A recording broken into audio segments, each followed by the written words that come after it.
बच्चों नमस्कार। आज हम कक्षा 10वीं के समाज विज्ञान के भूगोल पुस्तक के अध्याय 1 के बारे में अध्ययन करेंगे, जिसका नाम है संसाधन एवं विकास। बच्चों, ये वीडियो जो है वो कक्षा 10वीं के छात्रों के लिए है कि कक्षा 10वीं के छात्रों के लिए जो समाजी विज्ञान में जो समस्याएं आ रही हैं, उन समस्याओं को दूर करने के लिए केवल हम वर्ष 2024 के लिए ये वीडियो बना रहे हैं। यानी इसमें हम केवल बहुत सारे आईएमपी क्वेश्चन ही बताएंगे, यानी कम से कम क्वेश्चन बताए जाएंगे आप लोगों को कि आपको कितने कम से कम क्वेश्चन पढ़ना है और आप परीक्षा में अच्छे से अच्छे अंक अर्जित कर सकते हैं। ठीक है, तो चलते हैं ज्यादा समय न लेते हुए। ठीक है, चैनल को यदि आपको ये वीडियो अच्छा लगे तो चैनल को सब्सक्राइब करिएगा और दूसरे लोगों को शेयर भी करिएगा वीडियो को, ताकि आपके अन्य लोगों को भी विशेष फायदा इसका मिल सके। चलिए, तो आज शुरुआत करते हैं कक्षा 10वीं की समाज विज्ञान के भूगोल विषय के अध्याय 1 से शुरुआत करते हैं। तो देखिए, अध्याय 1 जो है ये भूगोल का है। भूगोल का अर्थ ये जो होता है वो ये होता है भूमि से संबंधित जितनी भी बातें हैं, यानी भूमि से क्या प्राप्त होता है, भूमि में क्या क्या है, ये जीव जंतु, पेड़ पौधे, भूमि में मिलने वाले खनिज पदार्थ, यानी जिन चीजों को हम जो चीजें हमें भूमि से प्राप्त होती हैं तो वो भूगोल के अंतर्गत आती हैं। तो उसी के संबंधित अध्ययन करेंगे अपन। जैसे पहले अध्याय का नाम है संसाधन एवं विकास, यानी अध्याय 1 जो है संसाधन एवं विकास का है। उसी के हम केवल वन लाइनर क्वेश्चन, यानी एक लाइन वाले क्वेश्चन आएंगे। तो एक लाइन वाले क्वेश्चन कैसे लिखना है वो सीखेंगे, और केवल किन क्वेश्चन अपन को पढ़ना है, इससे ज्यादा पढ़ने की आवश्यकता नहीं है। तो देखिए, एनसीईआरटी के माध्यम, एनसीईआरटी पुस्तक के द्वारा ही इन प्रश्नों को लिया गया है। पहला क्वेश्चन है, किस प्रांत में सीढ़ीदार या कोष्टक में कहें तो सोपानी खेती होती है? तो उसका आंसर है उत्तराखंड। प्रांत की बात हो रही है ना, कि किस प्रांत में सीढ़ीदार खेती होती है, तो वो है उत्तराखंड।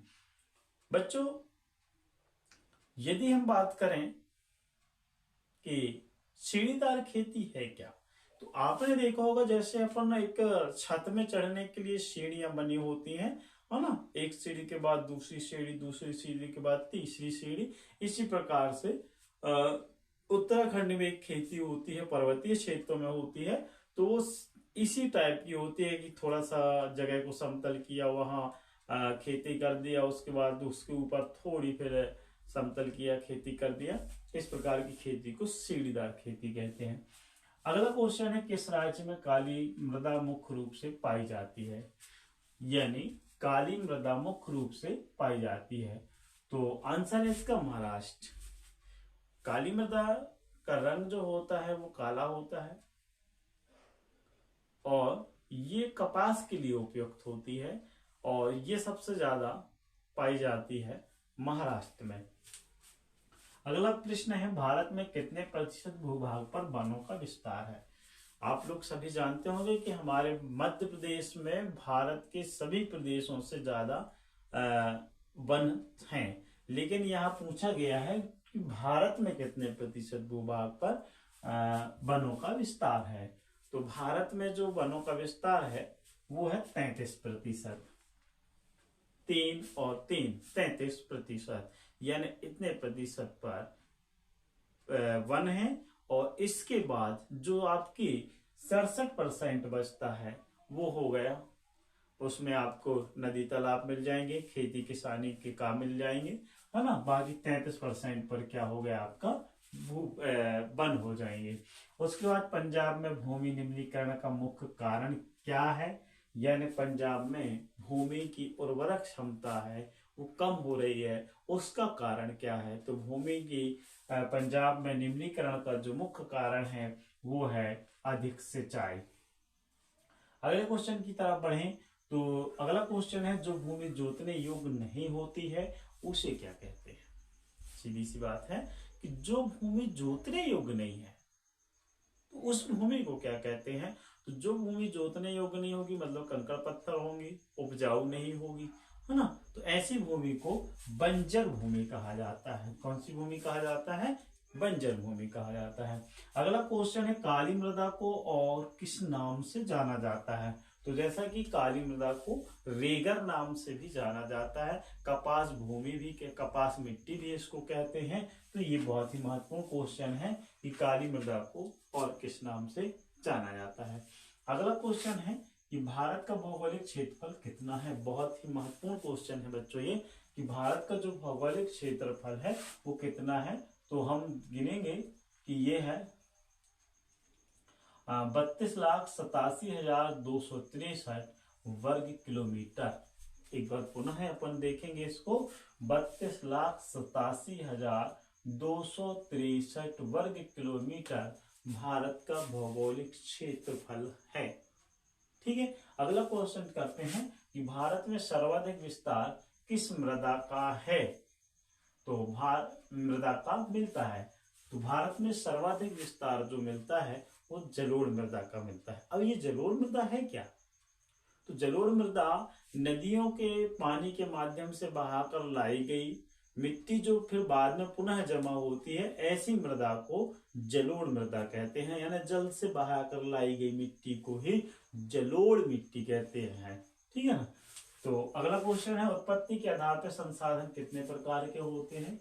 तो उत्पत्ति के आधार पर संसाधन दो प्रकार के होते हैं। पहला होता है जैव संसाधन और दूसरा होता है अजैव संसाधन। ठीक है, जैव यानी जीवों से संबंधित संसाधन और अजैव यानी जिनका जीवों से कोई संबंध नहीं है, वो संसाधन अजैव संसाधन कहलाते हैं। अगला क्वेश्चन है, प्रथम अंतरराष्ट्रीय पृथ्वी सम्मेलन कब और कहाँ हुआ। अंतरराष्ट्रीय पृथ्वी सम्मेलन इस कब और कहाँ हुआ। तो ये ब्राजील के रियो डी जेनेरो शहर में हुआ। आंसर है इसका कि ब्राजील के रियो डी जेनेरो शहर में हुआ और 1992 में। कब हुआ है, 1992 में। बच्चों मैं आप लोगों को बता दूं कि जो रियो डी जेनेरो शहर में होने वाला अंतरराष्ट्रीय पृथ्वी सम्मेलन था, इसमें पर्यावरण से संबंधित विशेष बातों का उल्लेख किया गया है कि पर्यावरण संरक्षण किस प्रकार से किया जाएगा। याद रखिए, रियो डी जेनेरो शहर में जो सम्मेलन हुआ है उसका मुख्य उद्देश्य था पर्यावरण को सुरक्षित करना, संरक्षण देना। अगला क्वेश्चन है, कपास के लिए कौन सी मिट्टी, यहाँ कौन सी मिट्टी है। ठीक है, तो आप लोग समझिएगा इसको कि कपास के लिए कौन सी मिट्टी अच्छी होती है। तो कपास के लिए जो अच्छी होती है वो होती है काली मिट्टी। आप लोगों को यहाँ भी हमने बताया था काली मृदा को और किस नाम से जानते हैं, तो रेगर नाम से, है ना, यानी इसको कपास मिट्टी भी कहते हैं। तो इसलिए यही क्वेश्चन यहाँ आ गया है, रिपीट हो गया है कि कपास के लिए कौन सी मिट्टी अच्छी होती है। तो कपास के लिए काली मिट्टी अच्छी होती है। दोस्तों आज के लिए अपने वन लाइनर क्वेश्चन में इतने ही क्वेश्चन। अगले अपन इसके इसी अध्याय के अगले पार्ट में बड़े क्वेश्चन कवर करेंगे जो परीक्षा की दृष्टि से महत्वपूर्ण होंगे। तो वीडियो को ज्यादा से ज्यादा शेयर करें, चैनल को सब्सक्राइब करें। धन्यवाद बच्चों।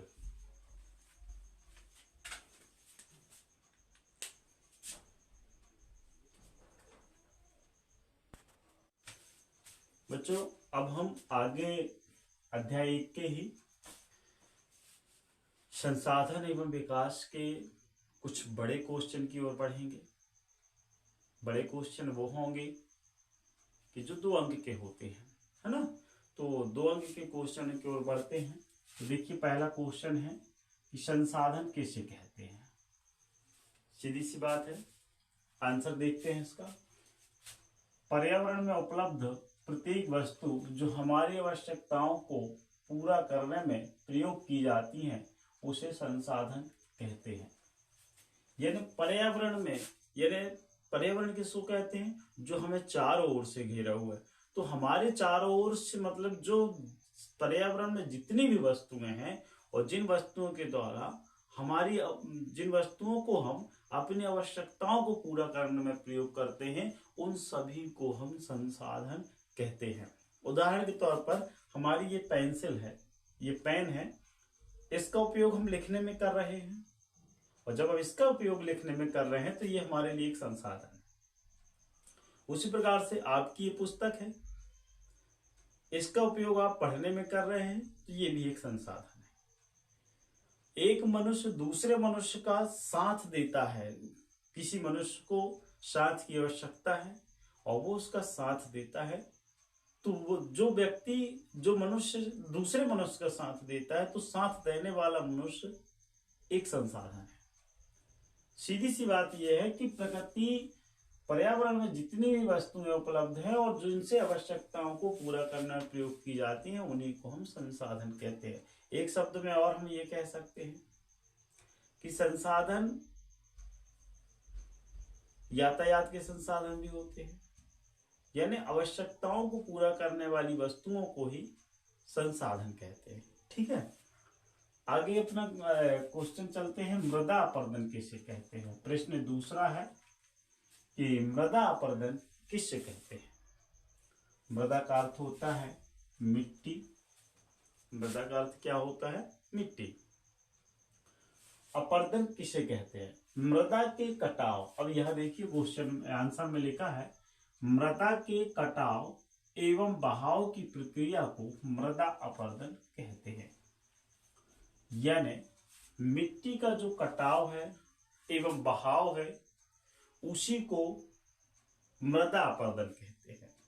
सीधी सी बात है, मृदा जो स्थायी है उसमें कटाव हो जाए या पानी की वजह से कुछ बहाव हो जाए उसी को मृदा अपरदन कहते हैं। यानी मृदा जो मूल रूप में थी उसके बाद वो परिवर्तन होकर दूसरे स्थान पर चली जाए बह करके या किसी के कटाव के माध्यम से, तो वो कहलाता है मृदा अपरदन। अगला क्वेश्चन है जलोढ़ मिट्टी क्या है। बच्चों तीसरा क्वेश्चन जो है वो तीसरा क्वेश्चन ये कह रहा है कि जलोढ़ मृदा क्या है, ये जलोढ़ मिट्टी क्या है। देखिए इसका आंसर, नदियों के द्वारा बहार कर लाई गई मिट्टी को जलोढ़ मृदा कहते हैं। बिल्कुल साधारण सा इसका आंसर है कि जलोढ़ मृदा किसे कहते हैं, नदियों के द्वारा बहाकर लाई गई मिट्टी को। यानी आपने देखा होगा, आप लोग ग्रामीण क्षेत्र से हैं, नदियों में आप लोगों ने देखा होगा कि नदियां बहा करके कुछ मिट्टी लाती हैं और वो मिट्टी धीरे धीरे जमती जाती है। तो जब यही मिट्टी बहुत विस्तृत रूप में जम जाती है या कम क्षेत्र में, तो जो बहाकर लाई गई मिट्टी है वही मृदा जलोढ़ मृदा है। यानी जल से बहाकर लाई गई मिट्टी, सीधी सी बात है, जल से उड़ेल कर लाई गई मिट्टी को हम जलोढ़ मृदा कहते हैं। अगला क्वेश्चन है बांगर क्या है। बड़ा ही महत्वपूर्ण क्वेश्चन है। चौथा क्वेश्चन जो है वो ये है कि बांगर क्या है। बांगर, ये क्वेश्चन बहुत महत्वपूर्ण है लेकिन आंसर बड़ा सरल है। जैसा कि आपने अभी जलोढ़ मृदा को कहा कि नदियों के द्वारा बहाई लाई गई मिट्टी को जलोढ़ मृदा कहते हैं, बिल्कुल सेम उसी से मिलता जुलता है कि पुरानी जलोढ़ मिट्टी को बांगर कहते हैं। बांगर कोई अलग चीज नहीं है, पुरानी जो जलोढ़ मिट्टी है उसी को बांगर कहते हैं। यानी जब बहुत साल पुरानी मिट्टी हो जाती है, प्राचीन नदियों के द्वारा लाई गई है, उसी को बांगर कहते हैं। आगे देख लेते हैं इसको। यह नदियों द्वारा निर्मित प्राचीन मृदा है तथा बहुत पुराने होने के कारण कम उपजाऊ होती है। यानी नदियों द्वारा बहाकर लाई गई मिट्टी को हम जलोढ़ मृदा कहते हैं और जब वही जलोढ़ मृदा बहुत दिन की हो जाए तो उसी को बांगर कहते हैं। और बांगर मिट्टी जो होती है वो कम उपजाऊ होती है। आपने यहाँ लिखा देख लिया कि बहुत पुरानी होने के कारण कम उपजाऊ होती है, यानी ये अधिक पुरानी हो जाती है, इस कारण से जो है कम उपजाऊ होती है। अगले क्वेश्चन की ओर बढ़ते हैं। एजेंट, ये वेरी आईएमपी क्वेश्चन है बच्चों, बहुत ही महत्वपूर्ण क्वेश्चन है ये। एजेंडा 21 क्या है। इसका आंसर बहुत बड़ा है लेकिन हमने आप लोगों को परीक्षा की दृष्टि से बिल्कुल शॉर्ट बना दिया है। देखिए क्या है क्वेश्चन। यह एक घोषणा है जो 1992 में ब्राजील के रियो डी जेनेरो शहर में की गई। यानी एजेंडा 21 जो है वो एक घोषणा है। क्या है? घोषणा है, मतलब बोला गया है। और वो कब बोली गई है? 1992 में ब्राजील के रियो डी जेनेरो शहर में। ये रियो डी जेनेरो जो नाम है इस शहर का नाम है। तो ये शहर में एक घोषणा की गई थी और वो किस विषय में थी? इसमें पर्यावरण संरक्षण के विषय में महत्वपूर्ण चर्चा हुई है। यानी एजेंडा 21 जो है वो एक घोषणा है। और वो कब की घोषणा है? 1992 में ब्राजील के रियो डी जेनेरो शहर में एक बैठक हुई और उसी बैठक में पर्यावरण संरक्षण के विषय में महत्वपूर्ण चर्चाएं हुई। वही कहलाता है एजेंडा 21। ठीक है बच्चों। तो उसके बाद आगे अपन क्वेश्चन पर चलते हैं कि भारत में पाई जाने वाली मिट्टियों के नाम लिखिए। भारत में कई प्रकार की मिट्टी पाई जाती है। आप लोगों ने ही देखा होगा कि आपके ही गांव के आसपास किसी गांव के किसी दिशा में चले जाएं तो काली मिट्टी मिल जाएगी और दूसरी दिशा में चले जाएं तो लाल मिट्टी मिल जाएगी। यानी कई प्रकार की मिट्टी हमारे भारत में होती है। तो विशेष रूप से अपन समझ लें कि भारत में कितने प्रकार की मिट्टी पाई जाती है। तो देखिए, भारत में पाई जाने वाली मिट्टियां इस प्रकार हैं। पहली मिट्टी जो है वो है जलोढ़ मिट्टी। इसको ज्यादा समझाने की आवश्यकता नहीं होगी। नदियों से बहाकर लाई गई मिट्टी को ही क्या कहते हैं? जलोढ़ मिट्टी। और आप लोग अच्छे से समझ रहे हैं, जब हमारी नदियों से पानी तेज रफ्तार गति से बहता है तो बहुत सारी मिट्टी को काट करके और पानी के साथ बहा कर लाया जाता है, उसी को कहते हैं जलोढ़ मिट्टी। ठीक है। तो देखिए इसमें क्या लिखा है? नदियों के द्वारा बहा कर लाई गई मिट्टी को कहते हैं, क्या कहते हैं? जलोढ़ मिट्टी कहते हैं। दूसरी है काली मिट्टी। इसको दूसरा नाम भी है रेगड़ मिट्टी। यह काले रंग की होती है तथा कपास के लिए उपयुक्त होती है। अब जब नाम ही उसका है काली मिट्टी तो रंग काला होगा, स्वाभाविक सी बात है। और यह कपास के लिए उपयुक्त होती है। काली मिट्टी के लिए आप बच्चों विशेष ध्यान रखना कि जो काली मिट्टी होती है वो हमेशा कपास की खेती के लिए बहुत उपयुक्त होती है। यानी काली मिट्टी से कपास की खेती बहुत अच्छी होती है, उत्पादन अच्छा होता है कपास में, कपास का काली मिट्टी में। उसके बाद अगली मिट्टी है जो वो है लाल मिट्टी।